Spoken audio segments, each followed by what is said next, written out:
देवियों और सज्जनों, अब मैं माननीय प्रधानमंत्री श्री नरेंद्र मोदी जी से निवेदन करता हूं कि वे इस ऐतिहासिक अवसर पर अपने विचारों से हमें मार्गदर्शित करें।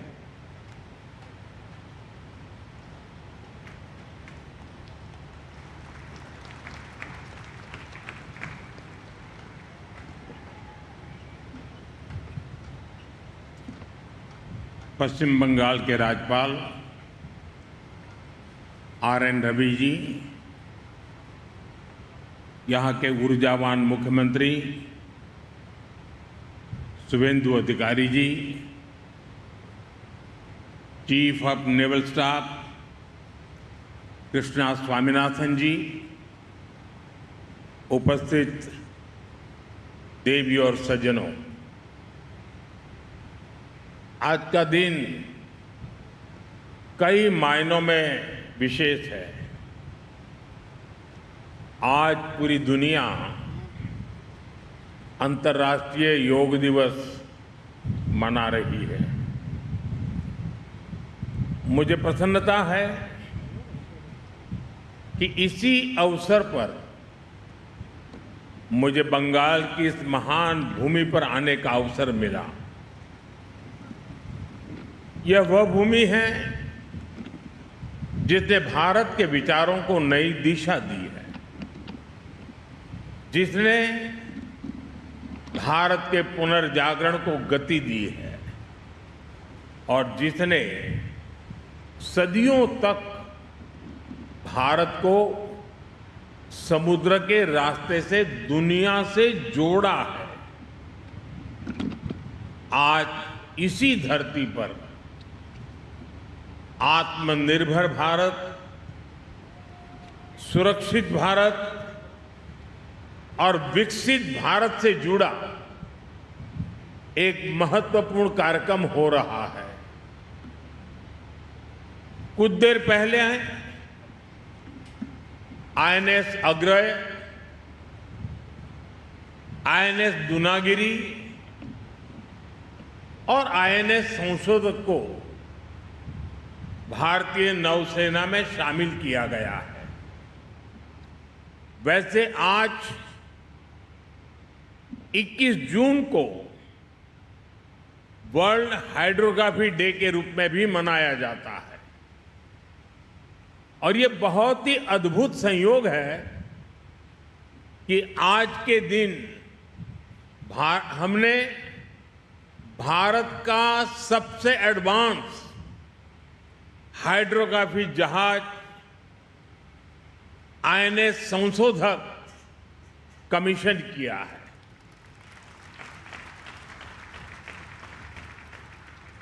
मैं भारतीय नौसेना को इन परियोजनाओं से जुड़े सभी वैज्ञानिकों को, इंजीनियरों को, श्रमिकों को और मेरे प्यारे देशवासियों को बहुत बहुत शुभकामनाएं देता हूं, बहुत बहुत बधाई देता हूं।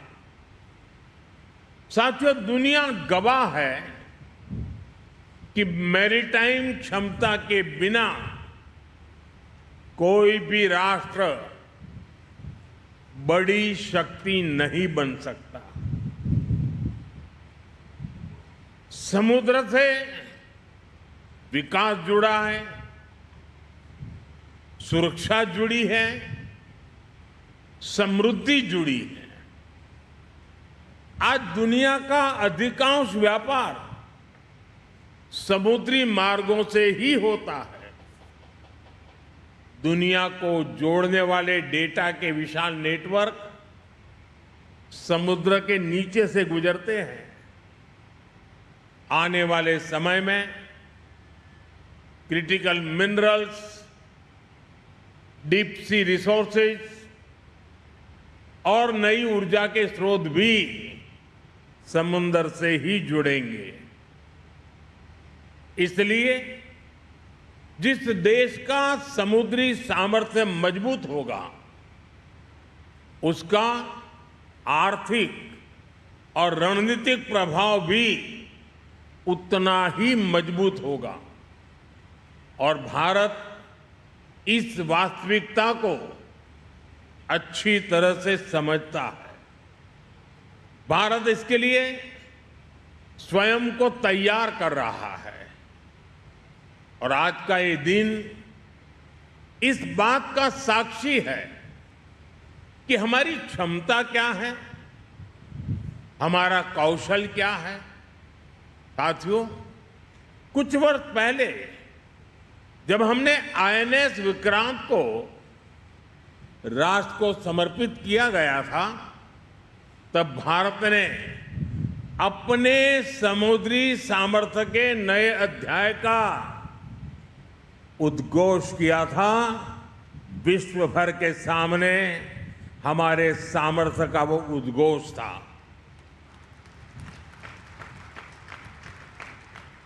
आईएनएस विक्रांत से लेकर आज तक की यात्रा केवल नए युद्धपोतों की यात्रा नहीं है, यह भारत की बढ़ती आत्मनिर्भरता की यात्रा भी है।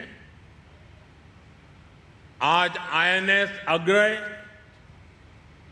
आईएनएस दुनागिरी और आईएनएस संशोधक उसी यात्रा को नई गति दे रहे हैं। ये तीनों पोत भारत के 3 महत्वपूर्ण संकल्पों के भी प्रतीक हैं।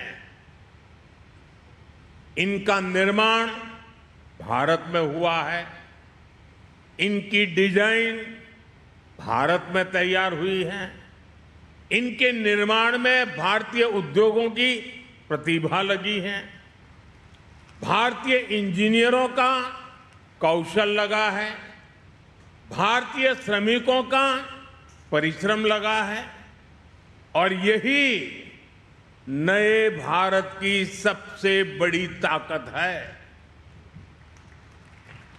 साथियों, आज भारत रक्षा क्षेत्र में केवल खरीदार बनकर नहीं रहना चाहता। हमारी सैन्य शक्ति दुनिया के लिए बाजार नहीं बन सकती। मेरी शक्ति की पहचान विश्व के बाजार बनने से नहीं है, मेरी शक्ति की सामर्थ्य की पहचान मेरी आत्मनिर्भरता पर है। भारत निर्माता बनना चाहता है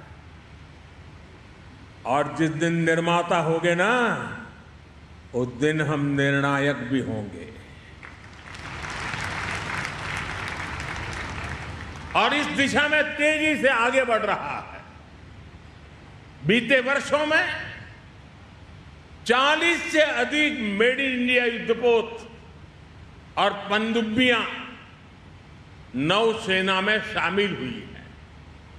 यानी लगभग हर कुछ सप्ताह में भारतीय नौसेना को एक नई शक्ति मिली है। वर्तमान में भी 45 बड़े नौसैनिक प्लेटफॉर्म निर्माणाधीन है।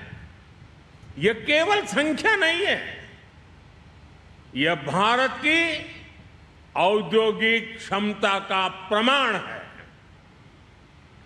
यह भारत के भविष्य का संकेत है।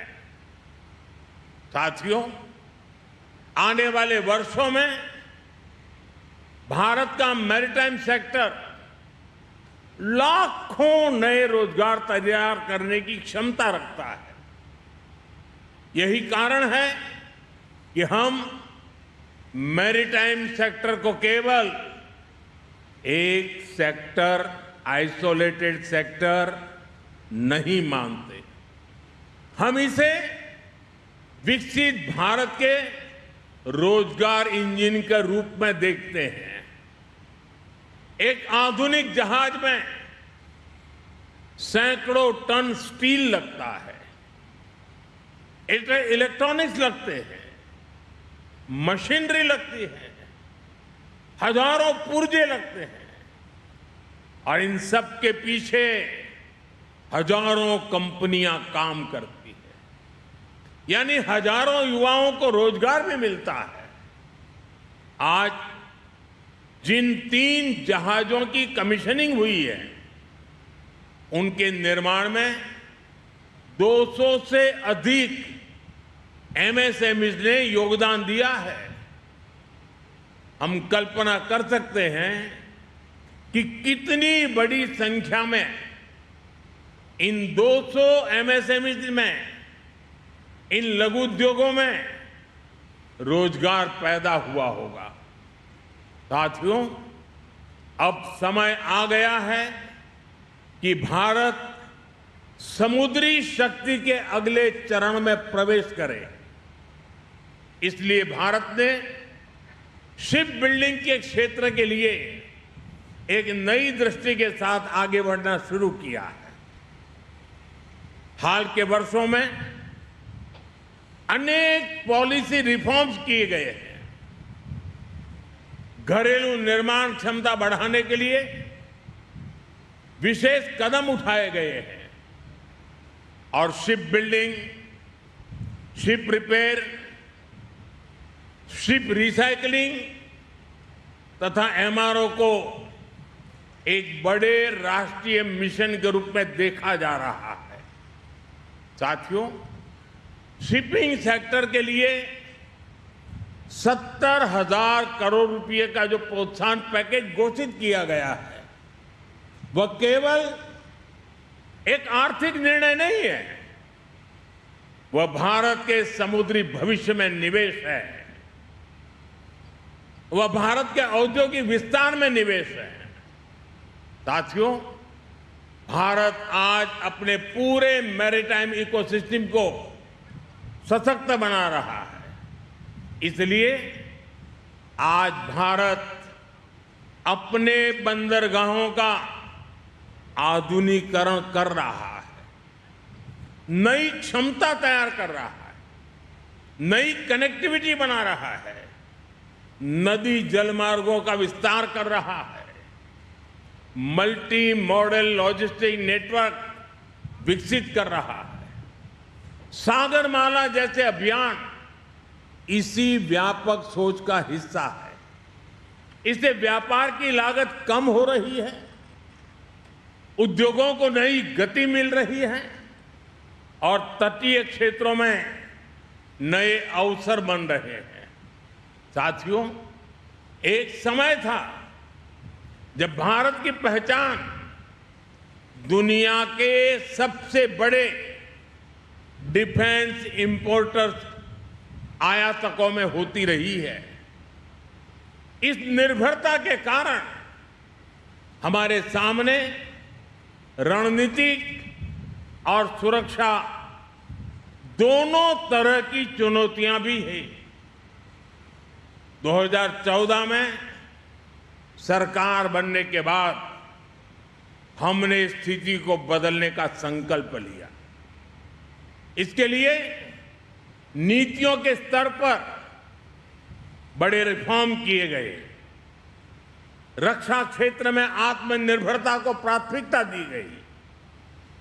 इन प्रयासों का परिणाम है कि आज रक्षा क्षेत्र में डिजाइन, मैन्युफैक्चरिंग और एक्सपोर्ट की नई संभावनाएं बनी है। 2014 तक देश का कुल डिफेंस प्रोडक्शन 40,000 करोड़ रुपए के आसपास था। आज यह बढ़कर लगभग 1,80,000 करोड़ रुपए तक पहुंच गया है। और साथियों, एक तरफ देश में रक्षा उत्पादन तेजी से बढ़ा है, दूसरी तरफ हमारा डिफेंस एक्सपोर्ट अभूतपूर्व गति से बढ़ रहा है। 2014 तक भारत करीब 700 करोड़ रुपए के रक्षा उत्पादों का निर्यात करता था, 700 करोड़। आज यह आंकड़ा बढ़कर करीब 40,000 करोड़ रुपए पहुंच रहा है। भारत में बने रक्षा उपकरण अब दुनिया के 80 से अधिक देशों तक पहुंच रहे हैं। साथियों, आत्मनिर्भरता की यात्रा में अभी बहुत कुछ करना बाकी है। मेरे हिसाब से तो अभी ये शुरुआत है, लेकिन 12 साल में जो प्रगति हुई है वो ये बताती है कि जब नीति स्पष्ट हो, जब दिशा ठीक हो, जब साथ साथ मिलकर काम करें तो देश में कितना बड़ा परिवर्तन हो सकता है। साथियों, जब समुद्री विरासत की बात होती है तो बंगाल का नाम स्वाभाविक रूप से सामने आता है। यह भारत के समुद्री संपर्कों की भी महत्वपूर्ण भूमि रही है।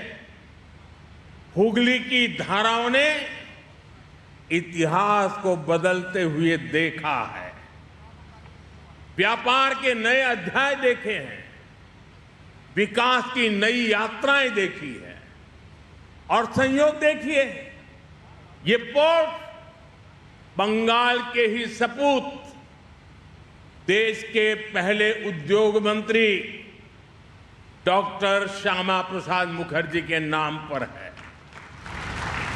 साथियों, भारत आज जिस नए समुद्री युग की ओर बढ़ रहा है उसमें पश्चिम बंगाल की भूमिका बहुत महत्वपूर्ण होने वाली है। यहां बंदरगाहों की क्षमता है, यहां उद्योगों की क्षमता है, यहां प्रतिभा है, यहां कौशल है, यहां समुद्री अर्थव्यवस्था को नई ऊंचाइयों तक ले जाने की क्षमता है।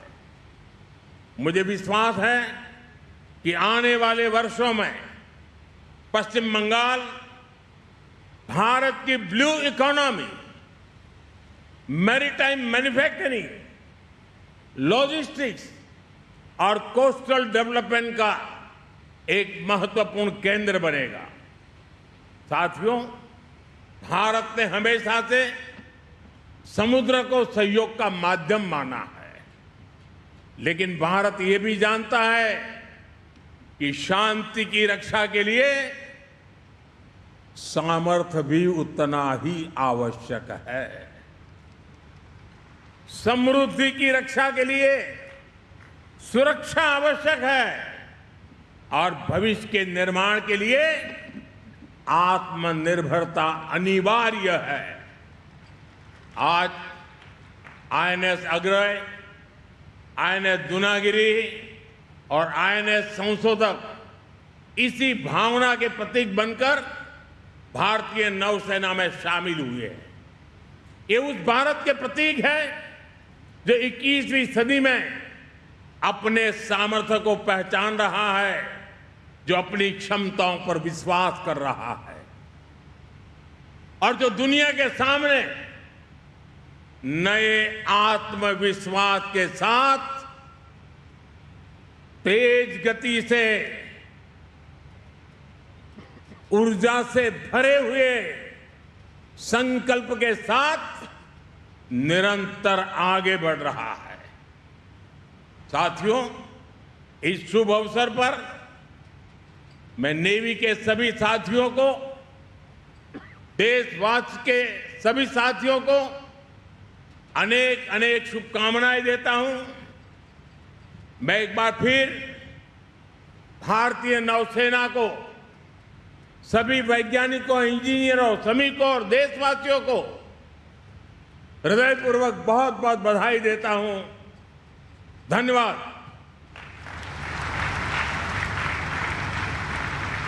आपके इन प्रेरणादायी शब्दों के लिए हार्दिक धन्यवाद मान्यवर। तो प्रधानमंत्री